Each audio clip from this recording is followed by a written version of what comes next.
Hi everyone, Martin here, and I love painting altars. This is a video of my almost fully altered Marionette deck.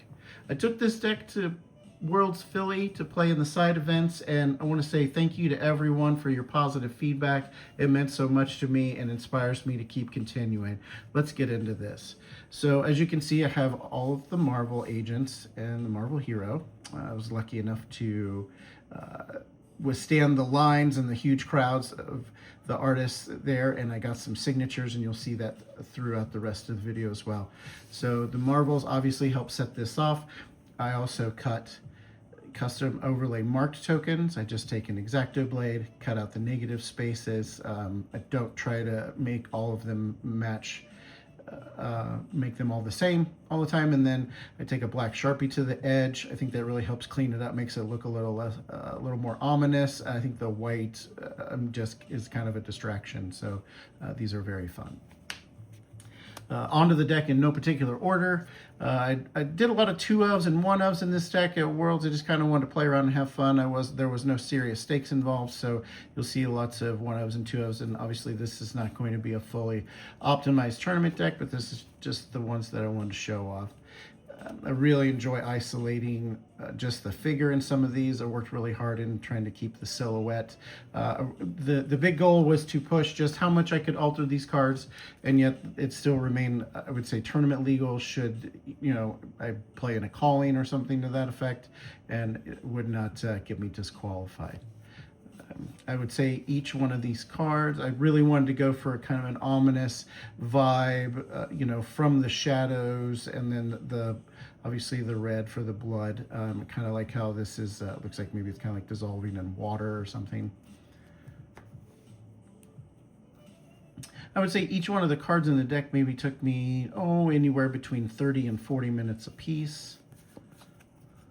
And then, as you'll see a little bit later on, I have embellished the equipment a little bit more as it sits in play. It has a little better visual effect.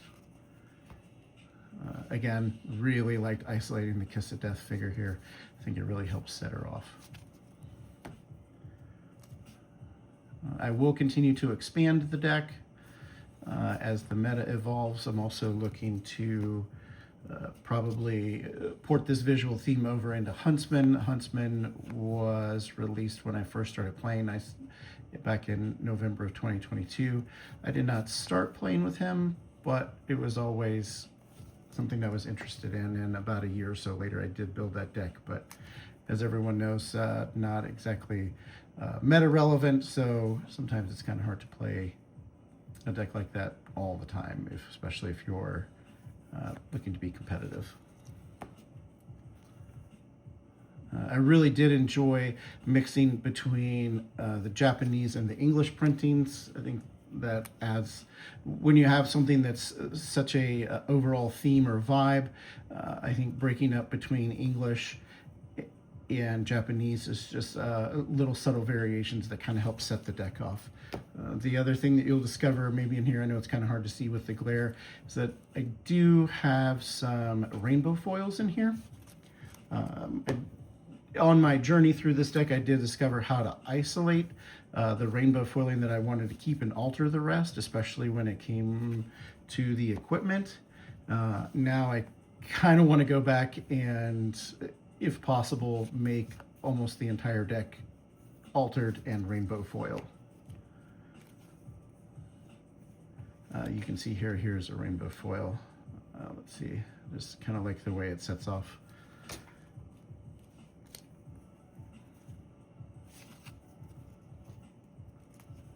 I think the EAs also are a nice touch.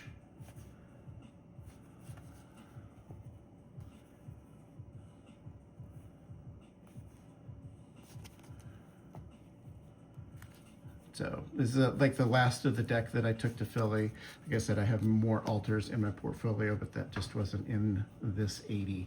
Now to the 11 cards that are not altered. Obviously, Perennial Spring Tunic, pretty ubiquitous card. Play it in a lot of my other decks. If I have an opportunity to maybe find a damaged one where it has rough edges or whatnot, or maybe it's just the maybe like a whiteboarder that didn't get a lot of love, I would probably consider picking it up and can definitely alter that. Maybe I'd make this the Huntsman Shroud or something to that effect.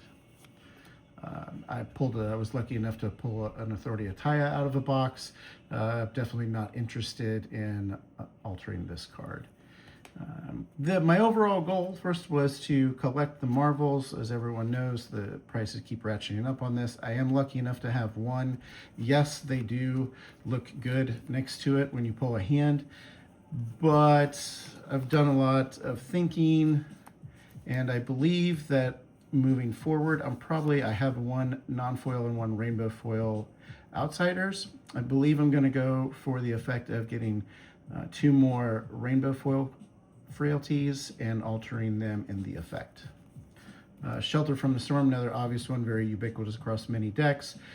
Now that they've announced the reprint, I am potentially interested in altering maybe the new art ones, especially if the price really drives down.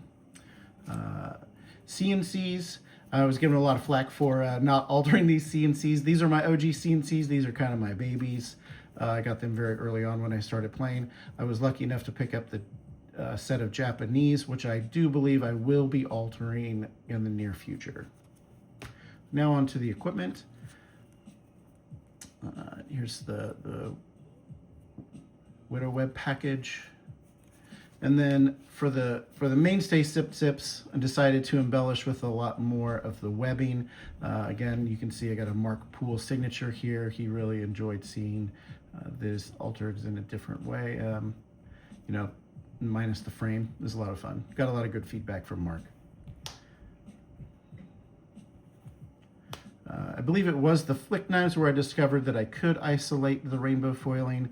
So this one's pretty near and dear to me. I can't decide whether flick knives or Mask of Deceit is my favorite equipment that I painted. Snapdragon scalers can be a little confusing for people. It sits pretty far away, right? The feet sit pretty far away from your opponent.